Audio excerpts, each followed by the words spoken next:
All right, well, welcome back to the channel. My name is Kevin. Here, we're always helping you live better, love better, and be better. I am joined again by my amazing wife, Tarsha, who, yeah, if y'all been watching, y'all know she a little frustrated. She's good today so far. I'm good today. So far. I'm letting it go. Laying it at the cross. This is the recap, reaction, and everything to Married at First Sight Atlanta. And so, you doing all right? You good? I'm fine. Okay. All right. Get it cracking. Appreciate everybody watching. Listen, hit the subscribe button, hit the like button, hit notifications. Make sure you stay up to date with everything we have going on, especially as we start to do new shows that are coming back. Hint, hint. We're excited about something that might be coming back soon. All right? Yeah. All right. Let's jump into it. Who do you want to hit up first? Let's talk about Vince. All right. Vince and Brianna. Yeah. All right. They are still... They're going strong. I feel like they're going strong. They're making strides, right? You know, trying to get them on, I guess, more comfortable with each other. Go ahead, put down the walls. Yes. You know. Yeah. We're not always the knight in shining armor we want to be. Yeah, because if you've been watching, you know that there's been a couple things like he almost like left the apartment over spilled champagne, right? And then really had a funky attitude when they were out there doing salsa dances. So, but what we find out, which is kind of, now he did make one statement. I was like, no, bro, he said he's not delicate. Yeah, he is. He delicate. You just can't say certain things around him, right? Without him taking it wrong because of his own personal, you know, how internally he thinks about himself. Right. And he wants to be the knight in shining armor. He wants to. Which is very sweet. That's very endearing. Absolutely. Bless his heart. But it doesn't crumb off that way. Because to me, that would be a put off. Like, you're not trying to take the moment and get the best out of it. Like, oh, wow, my wife's trying to do something nice. Okay, how can I make this fun for us? Instead of focusing or how you feel it makes you look towards you, right? Right. So, and I mean, I think that's the thing that, you know, for any couple, you've got to, there's that level of vulnerability, right? Sure. That at least with your spouse, right, there should be that ability to be vulnerable. Exactly. And so they're learning that. I'm still good with where they are. 25 days. Yeah. They're moving forward. Yeah, I think they're taking the right steps and actions. Oh, I think so. I think so. And for them to recognize it very quickly and try to make changes. Mm-hmm. And again, it takes practice. Right. Absolutely. You may learn it this lesson and then a month later it comes back up and you have to recognize it quickly and try to deal with it. Exactly. So, all right, Eric and Virginia. Yeah. I don't know yet. I just feel like every time she says something, he's like, no, definitely. That's it. Like, you're gone. I'm not going to be here. He's for me, I think he's really taking on almost like a father role to her. Yeah. You've mentioned that several times. And it's very plausible based off the way he talks. Yes. She can't have male friends or on social media. And I feel like if these people are already established in her life, then you can't tell her to remove those people. Right. And if you're learning your wife and you're like, this is the kind of outgoing person she is, and she has two best male friends, you know, now I understand you don't want her to be having romantic, very intimate conversations. Right. Absolutely. But at the same time, let's be free. Right. Yeah. I mean, he was like, you know, you need to stop being friends with your exes. Yeah. On social, and it's like, yeah. You know, I mean, obviously she ain't with them because why would she be married to him? Right. And I've told the story about how, you know, I was reconnecting with an ex from years ago, and they said something that I was like, whoa, and I let you know. Right. Because at the end of the day, yeah, I can be friends with you because let's just be honest, social media as far as Facebook, it's very Facebook friend is different than to me. I got 5,000 Facebook friends. Don't ask me. Listen. Somehow you connected somehow to somebody, but at the same time you're not connected. Right. So there's a difference. There is a difference, right? So I think he's being a little too much there. He also made the statement, because she's like, about kids. Right. He basically was like, you need to make up your mind. Right. Or I'm gone. I'm gone. Because I want to be 38 and try and have... And I get that. Right. As the older you get, trust me, I wouldn't want to be in my 40s and start having kids. Listen, I couldn't do it. We are. Bless your heart if you did. Mm-hmm. If it happened to you. Absolutely. And you figured it out. But if I have an option, that wouldn't be my option. Right. And I get what he's saying. I do get it, yeah. But there needs to be like a balance. Right. I mean, we talk about there, a lot of times we talk about ladies have a biological clock. Sure. Guys, if we're honest, we have a clock too. Oh no, you had a clock. You were like, I did have a clock. We got kids. They got to be gone at a certain time. It worked out, right? Because listen, we're about to enter in. We still I just had to make sure I still want to be married to you. That's what Wow. I mean, you're like, okay, we're a year in. You want to have kids? I'm like, I think, again, there's a balancing act. There is. So, but yes. It happened. It's done. We're at the end of it. We got one graduating college, another graduating high school. So it worked out. And we still got a lot of time left in life to enjoy. A lot in the tank. Listen. All right. All right. Let's go on to Haley and Jacob, because I don't know if they're gonna make it. You were saying last week you were kind of thinking they may have. You know what? Sometimes I look at it this way. Sometimes life is a chance. Yes. So when you decide to marry someone, you don't know how it's going to turn out. You're not. Right. And you can get stuck on the fact, I don't know how it's going to turn out. I seem like I like this person and we click real well. Mm-hmm. And it may not work out. Right. It's about taking a risk. And it seems like she's trying to be so calculated about everything they do that she's just not. She says she wants to keep it lighthearted. But I didn't know they weren't sharing a bed until tonight. Yeah.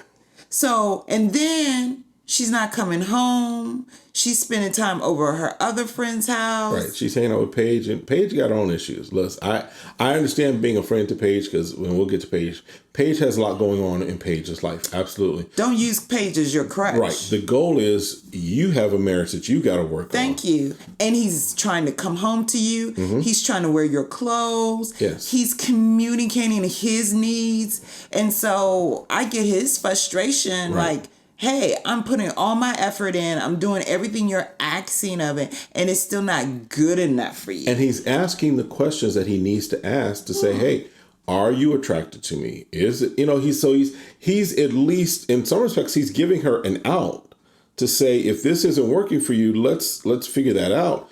But we can't have this will I, won't I, do we, don't we type of thing. I believe because we're so focused on what people think about us. Right. So we don't want to be honest with the other person. So then you don't care about the other person. Right. All this is about is you and your perception. Yes. And so, again, that's selfish because he's trying to say, I want to stop being vulnerable because to me, potentially he's getting hurt over and again because he's trying to make all these great efforts. Yes. Which, it can come off a little, abrasive at sometimes. Mm-hmm.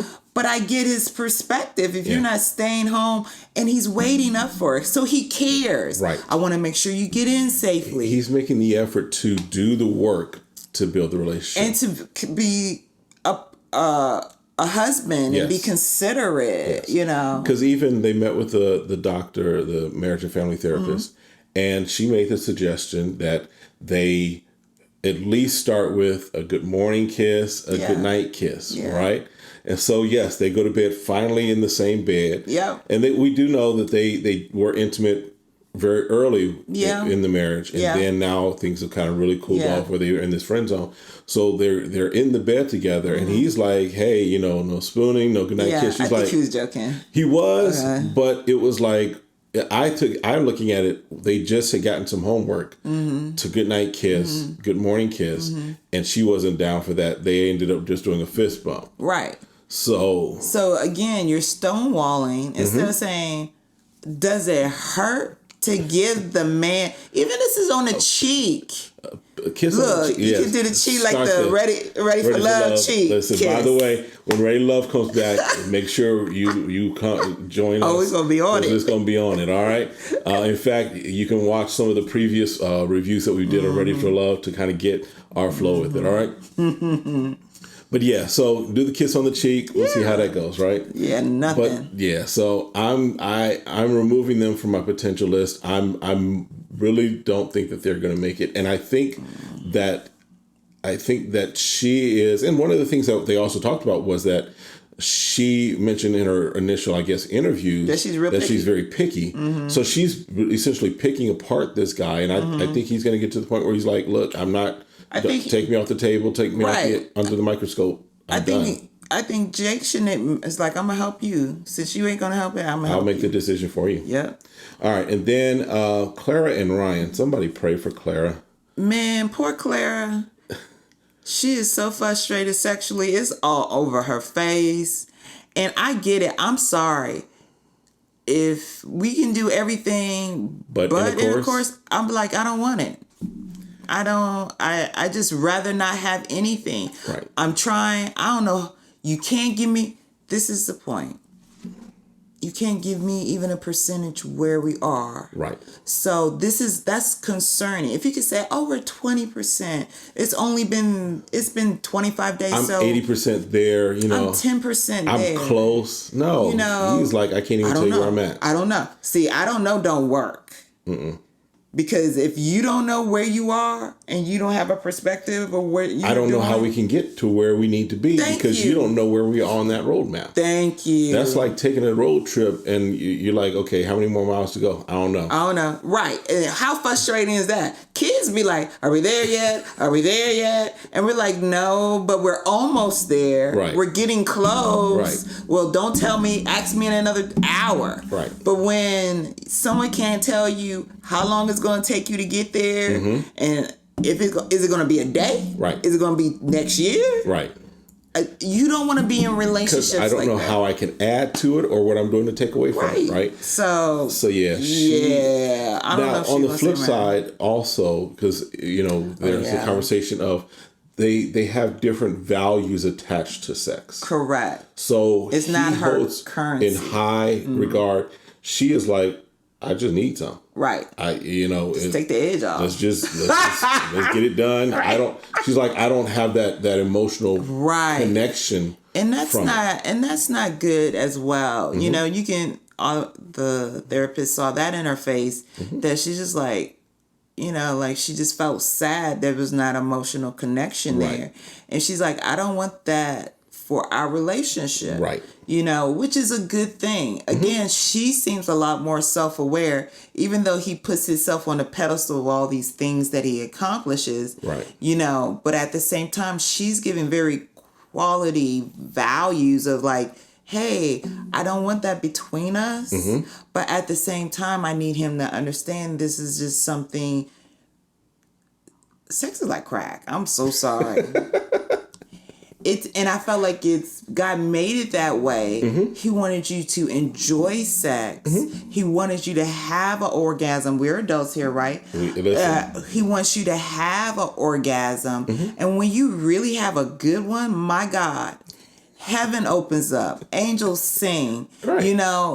It's a good experience. So when your body's able to have that endorphin, you want that again. Yes. Now, having a good emotional attraction to your mate, being connected to your mate, loving your mate, it helps to even heighten the experience of it. And the act, of course, is designed to draw you closer together. So I think from her aspect, and she kind of mentioned this, I think Claire kind of mentioned, she's like, I can't give you the rainbows, unicorns, and that type of feeling because I need that to get there.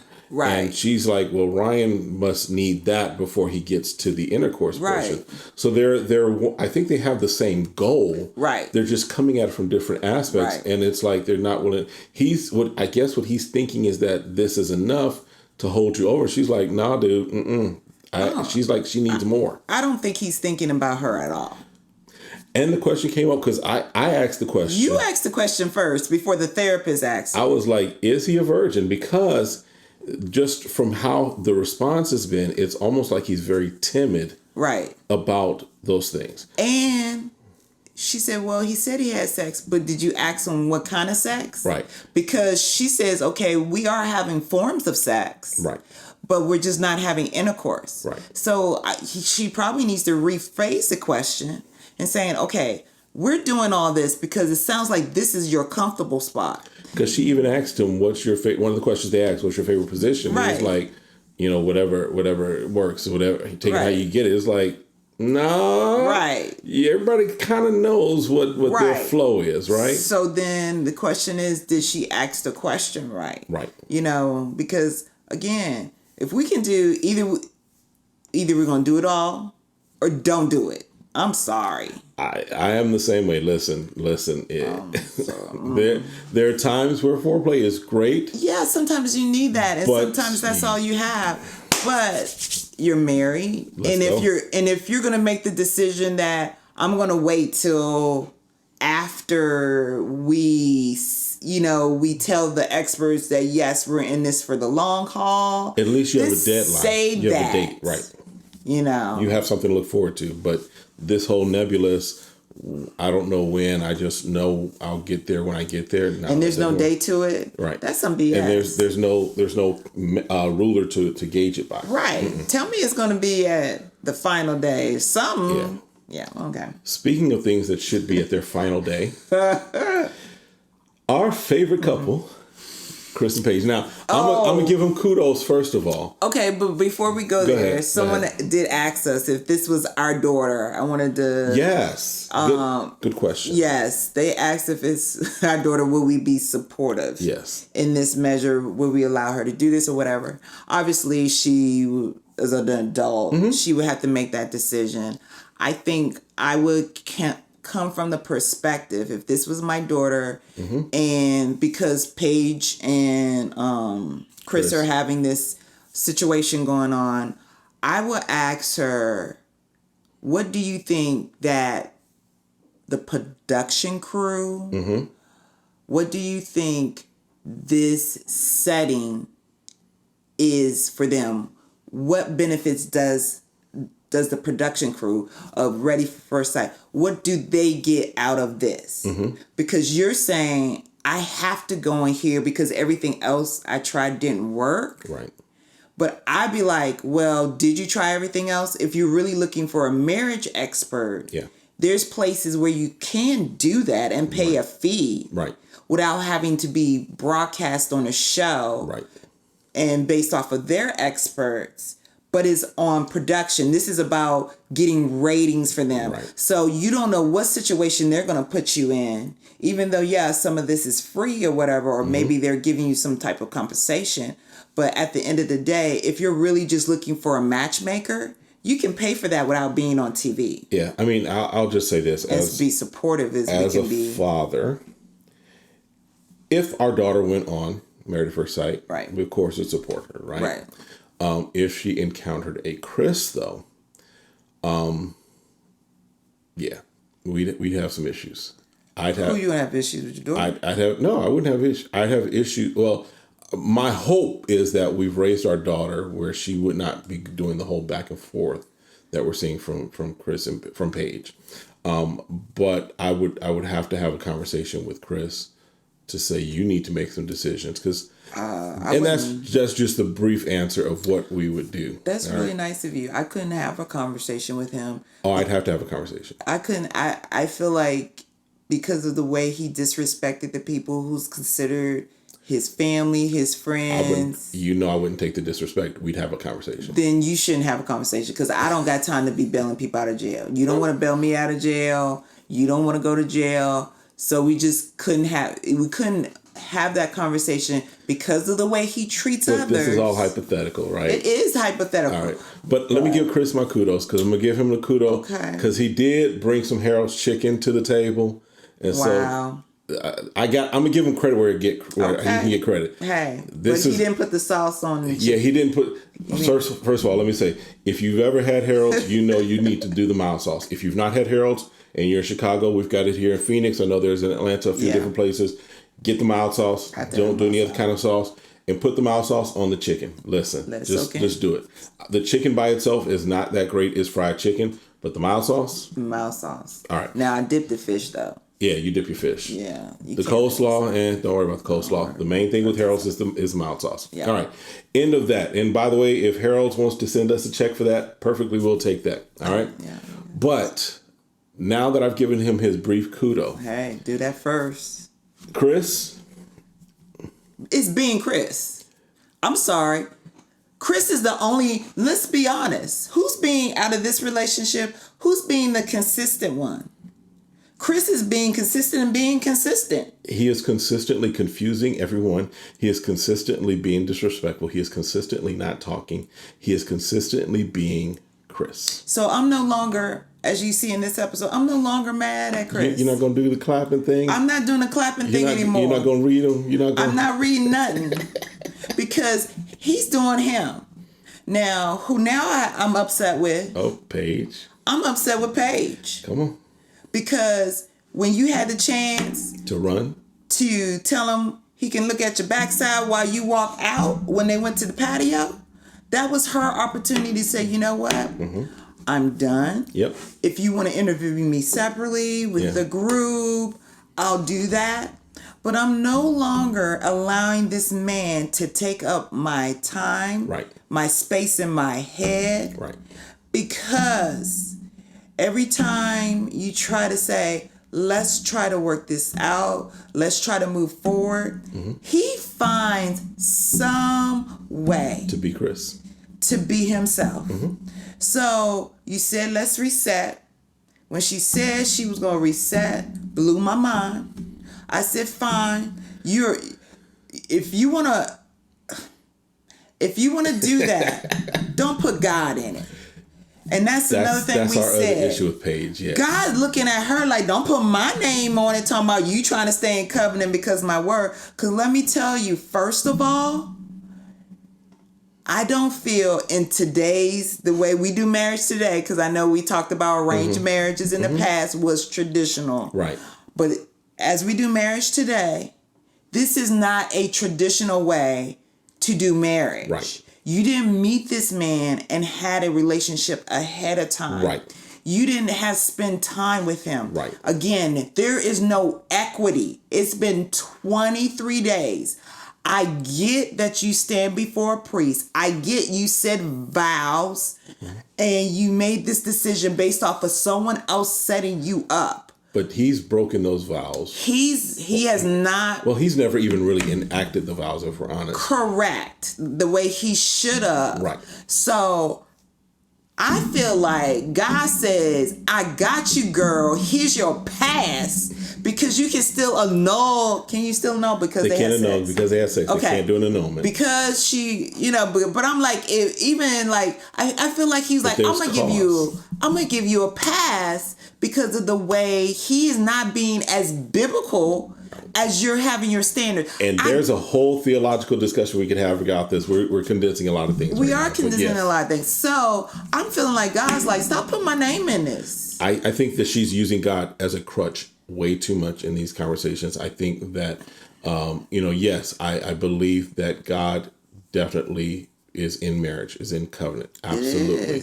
I do think, though, that she is using it as a crutch for making decisions that she needs to make for her well-being. Yes. For her sanity. Yes. And to really just, you know what?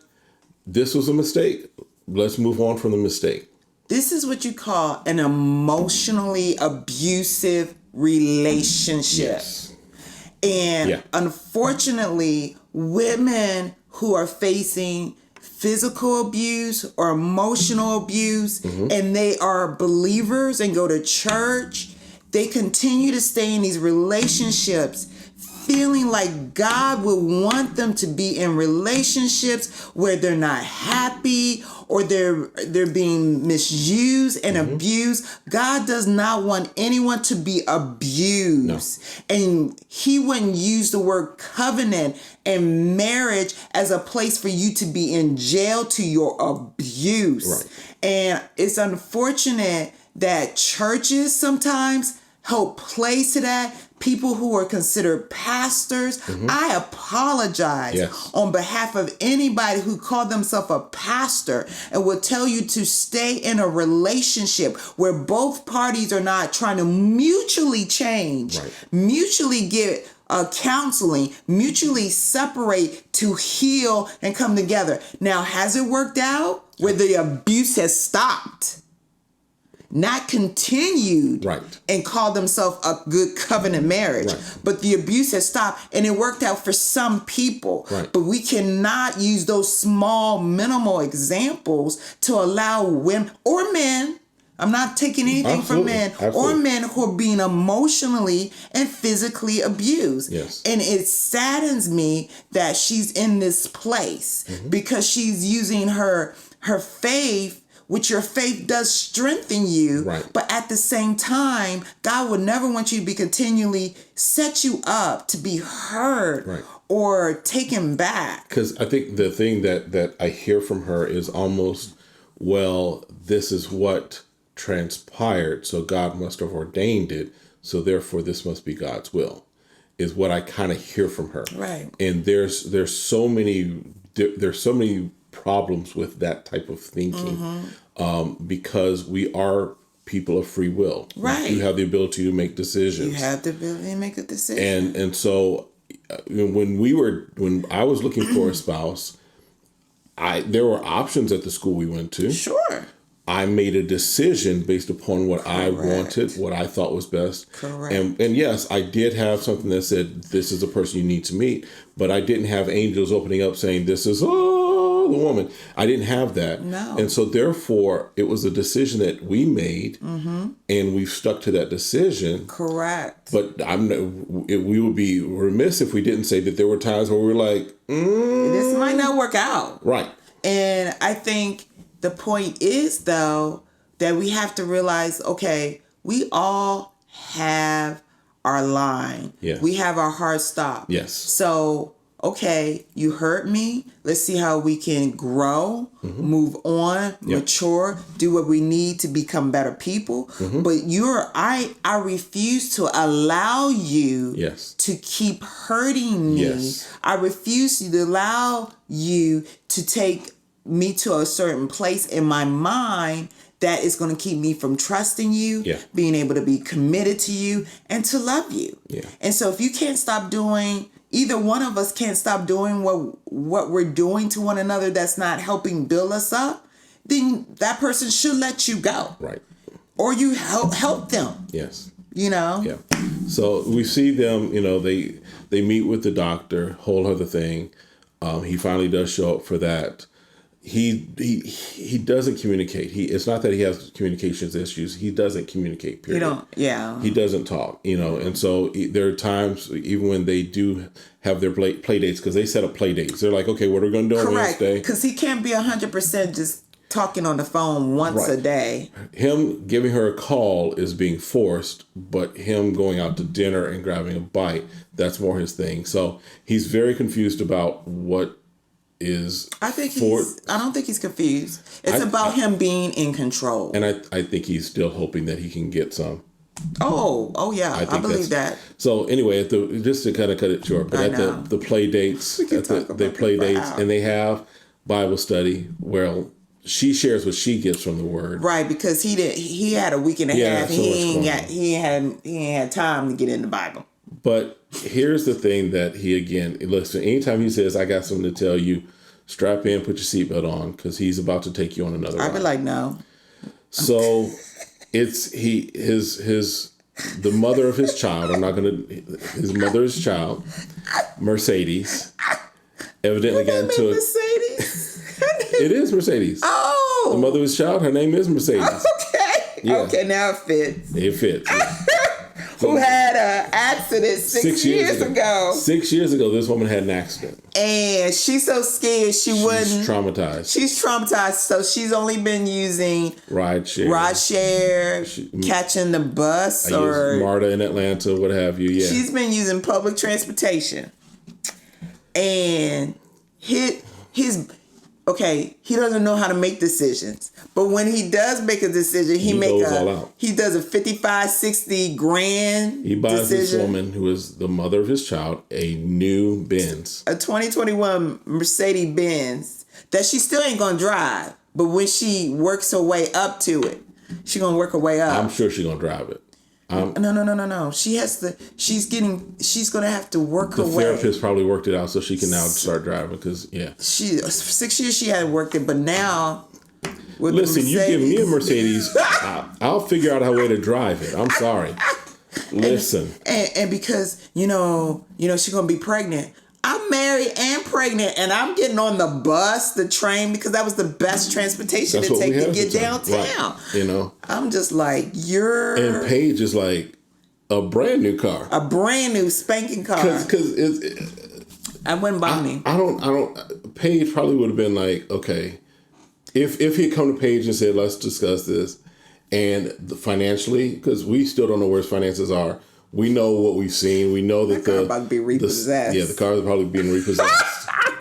Or he might have actually. It's already been back. Yeah, it ain't it. We know the Subway restaurant's closed, so we know that the financials are not fully there as far as what he likes to present, right? Or at least manage properly. Let's say it that way. Right. But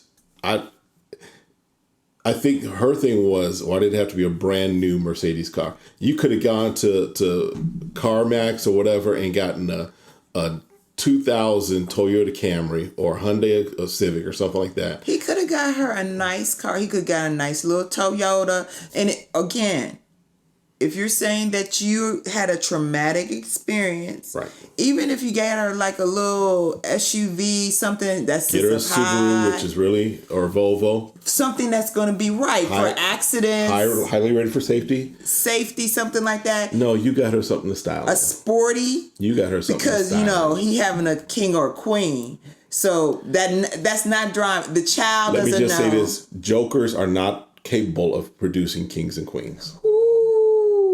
Ooh, that's an Instagram post. Jokers can't produce kings and queens. Sorry. Ooh. So, and that's nothing against the child, but if that's the father, the child is going to have a lot of work. Drop the mic. So, all right. Okay, let's just end off of that.